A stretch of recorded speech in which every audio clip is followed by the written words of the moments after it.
Astagfirullah. Astagfirullahaladzim. Jatuh gue jejak kejedar gedor. Astagfirullahaladzim, kamu ini berdosa banget.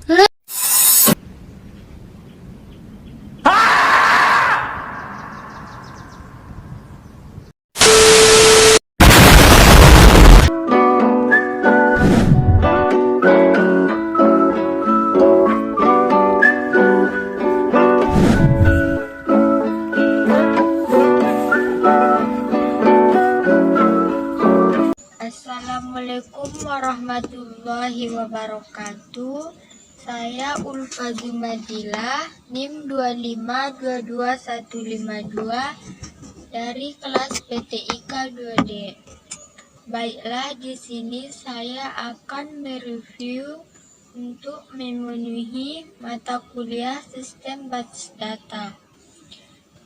Yang pertama, saya akan membahas materi yaitu bab yang kelima tentang struktur query language, yaitu sebuah bahasa yang dipergunakan untuk mengakses data dalam basis data relasional. Bahasa ini secara de facto merupakan bahasa standar yang digunakan dalam manajemen basis data relasional.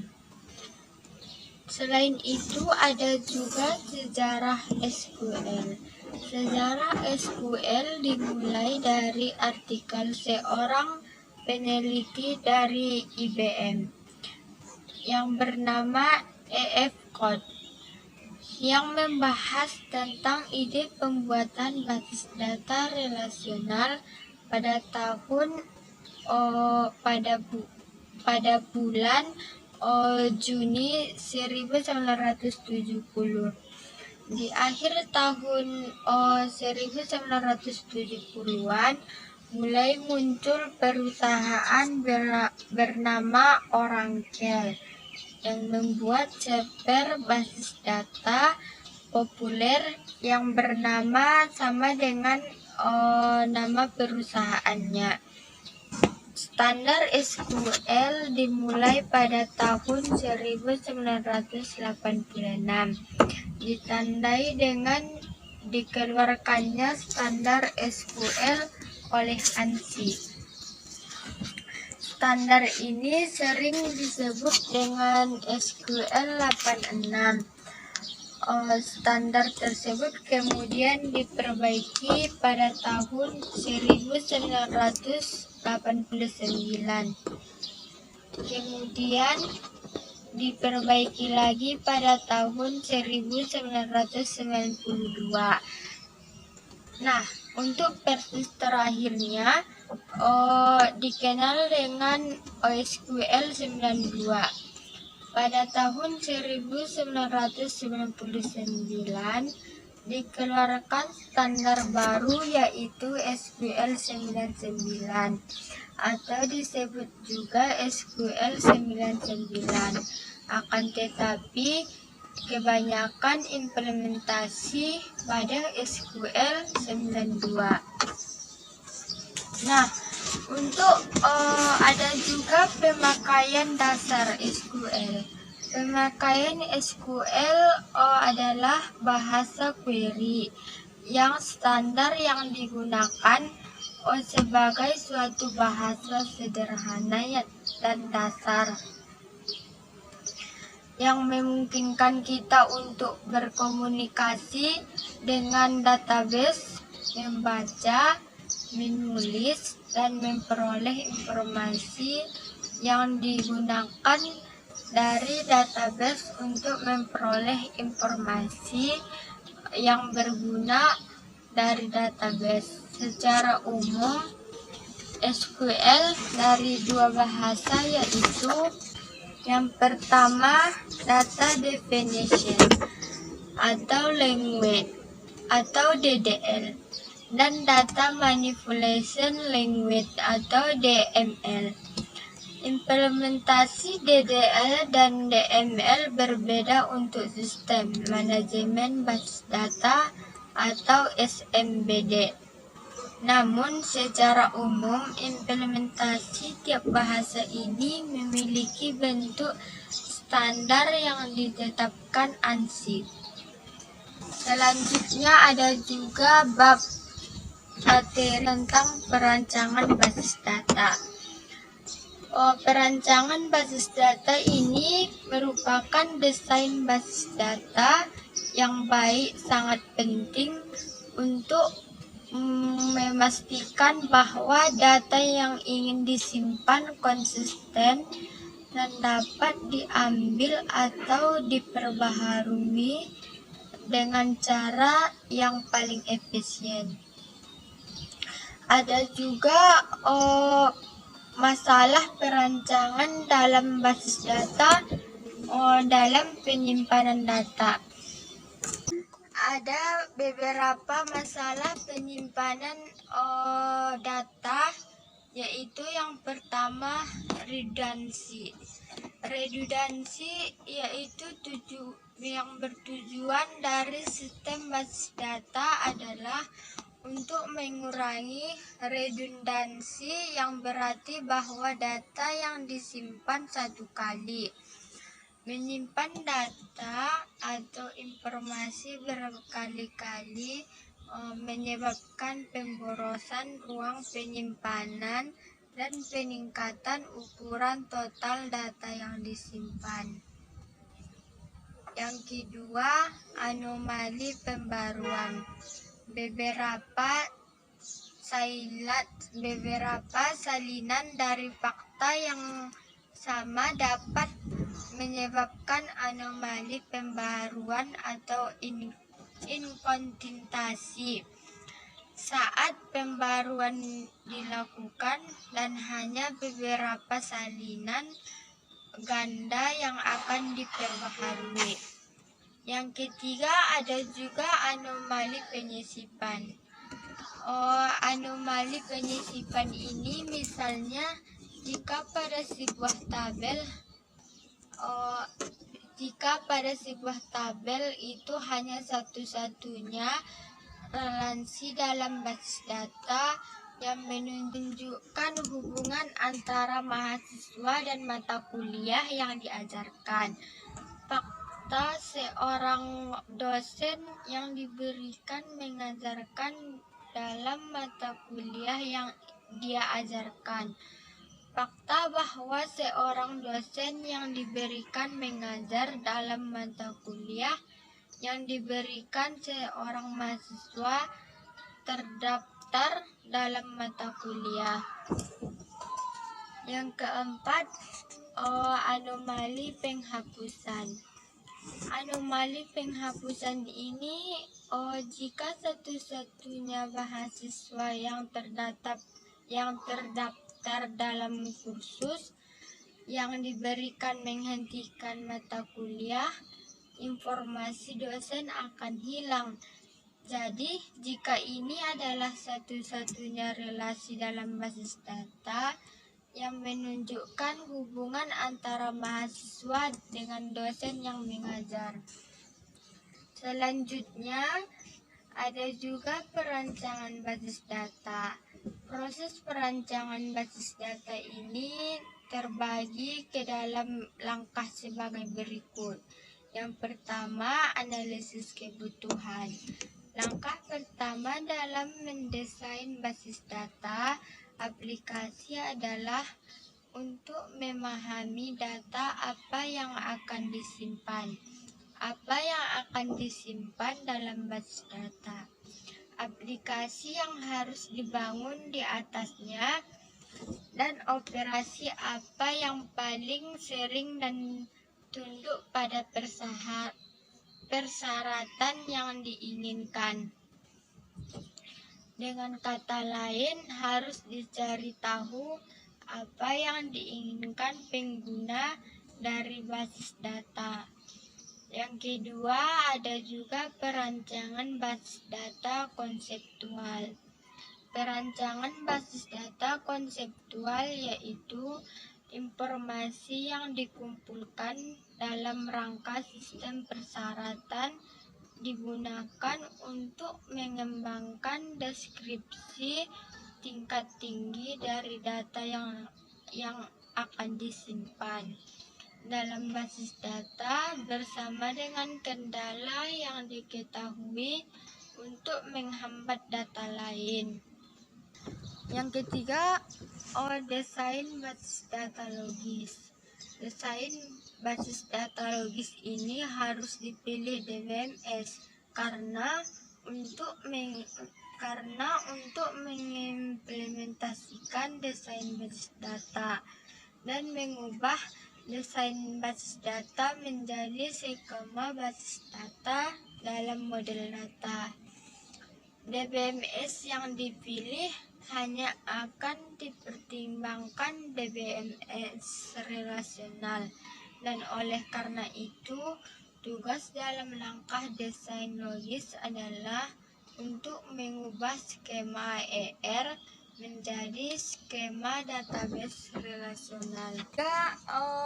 Anomali penyisipan. Misalnya, jika pada sebuah tabel hanya satu-satunya relasi dalam basis data yang menunjukkan hubungan antara mahasiswa dan mata kuliah yang diajarkan. Fakta seorang dosen yang diberikan mengajar dalam mata kuliah hanya dia ajarkan.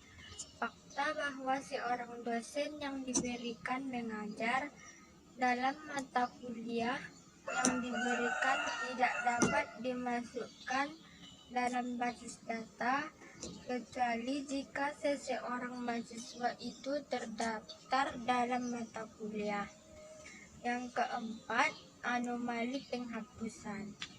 Nah, anomali penghapusan ini jika satu-satunya mahasiswa yang terdaftar dalam kursus yang diberikan menghentikan mata kuliah, maka informasi dosen akan hilang. Jadi, jika ini adalah satu-satunya relasi dalam basis data yang menunjukkan hubungan antara mahasiswa dengan dosen yang mengajar. Baiklah, saya akan membahas materi yang terakhir, yaitu materi tentang normalisasi.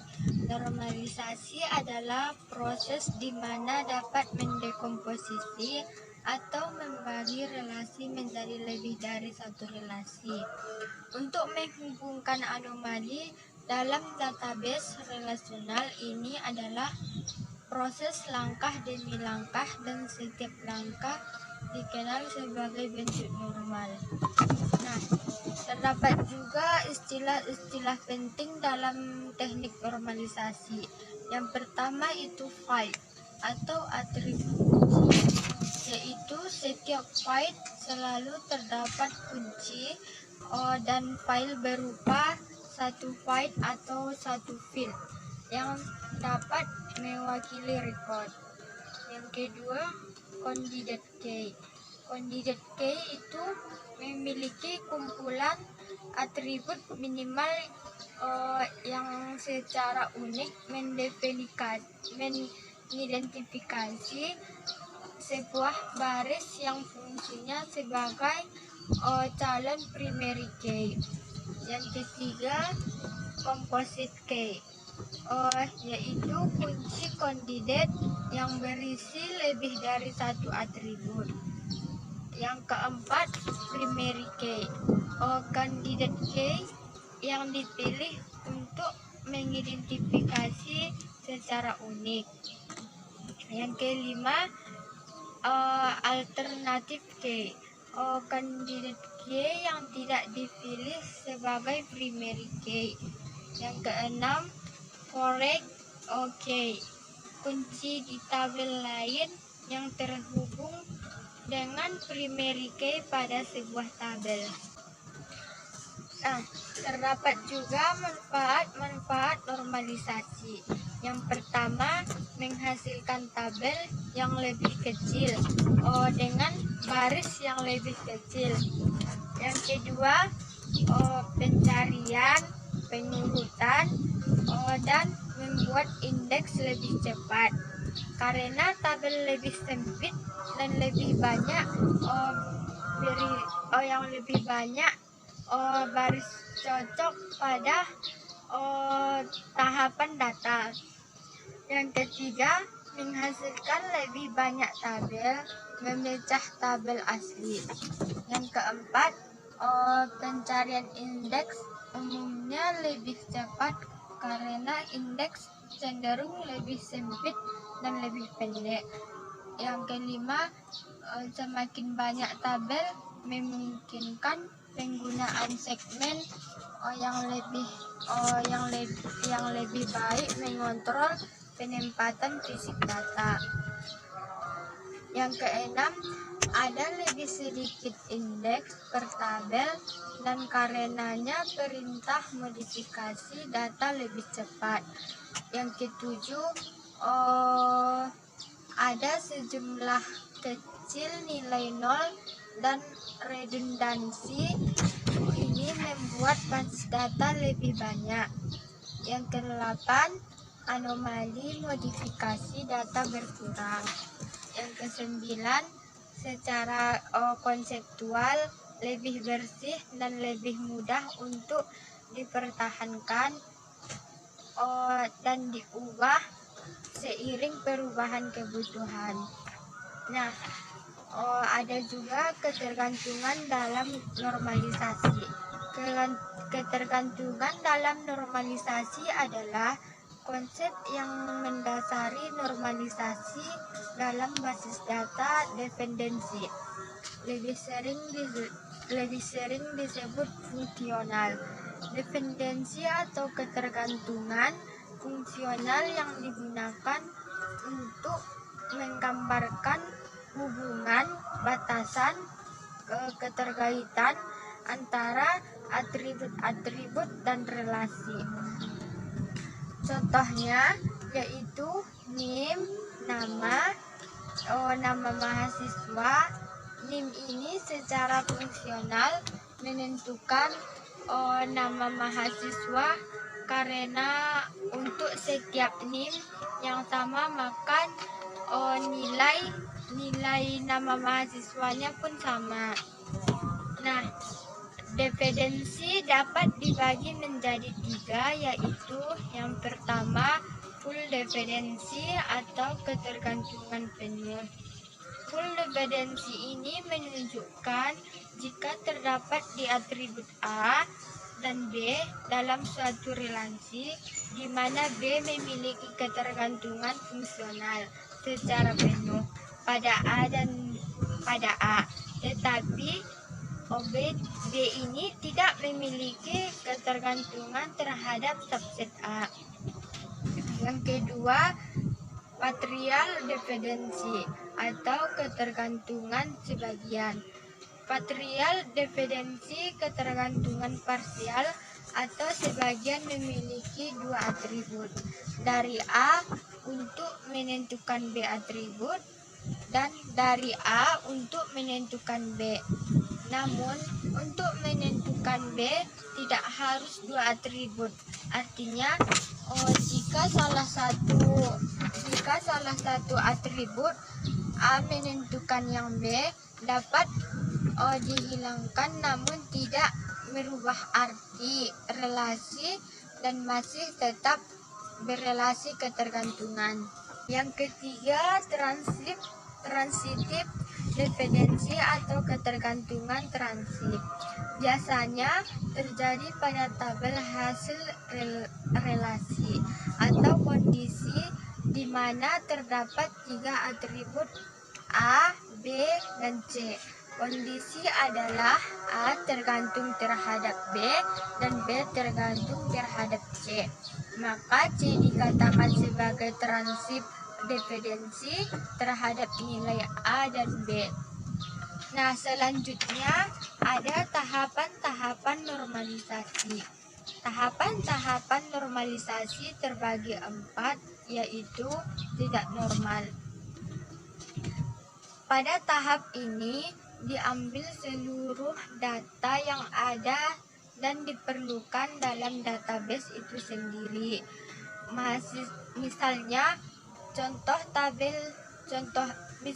Contohnya nilai mahasiswa, datanya terdiri dari NIM, nama mahasiswa, alamat, nama dosen, nilai basis data, dan lain-lain sebagainya.